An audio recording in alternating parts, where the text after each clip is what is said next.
Size-ism is discrimination or prejudice against individuals because of their size. My name is Ahmed. I'm 34 years old. I'm from Minneapolis, Minnesota, and my ism is size-ism.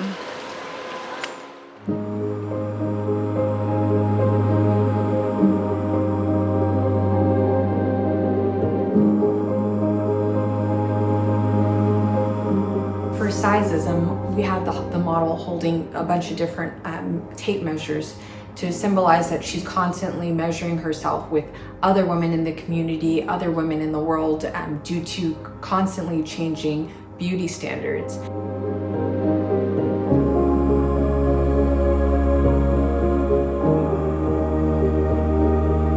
I feel like no one talks about being a plus size woman in the marriage community. Like, nobody talks about it. And I feel like in general people do, but like not, and it's kind of just like pushed under the rug. Many years ago, I walked into a party, all women I didn't know, all Muslim women, and one of the women was talking with her friends, people she'd known for a very long time, about the fact that she wanted to start looking online for a potential mate, for husband, and before she could even put herself out there, there was so much negative talk around, like, oh, are you ready to start looking? Are you going to lose weight first? There was a lot of assumptions that basically before she could even put herself in front of a potential husband, she was being told, you're not good enough to even try.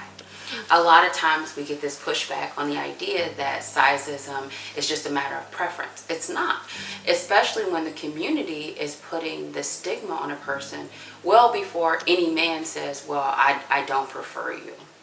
How can, your sisters, your community, your parents go, well, you're not good enough to even put yourself out there, to try, to look, it's a terrible cycle throughout the entire process and throughout your entire life, to the point where a lot of women are feeling like they have to settle or whatever is available for them. And that can be for a dress, because what's available is the boxy, the worst, the most terrible thing that you can find.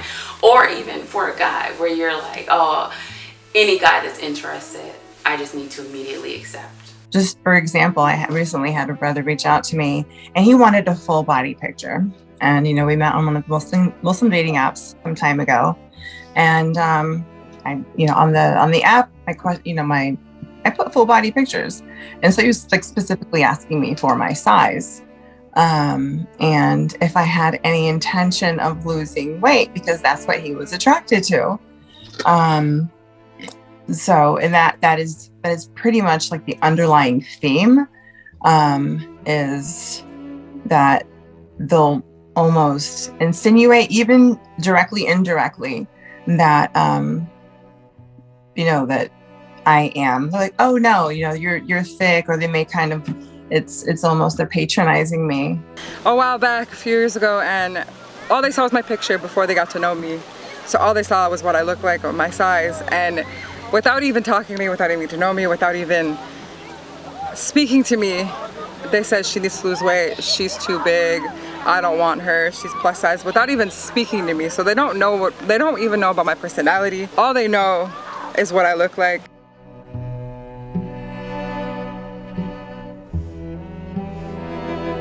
I remember my parents put me on a diet when I was 7.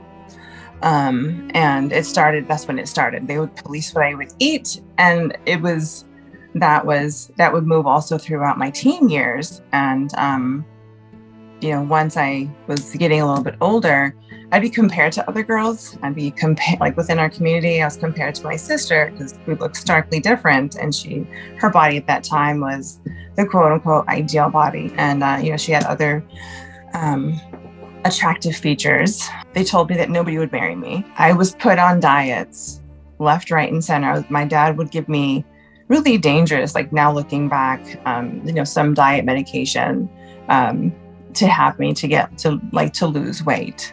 There is this sense of that, you have to be the skinny, petite, or, essentially 5'3" and above girl, a bride that could be that ideal version. And, it's just an extra bonus if you're educated.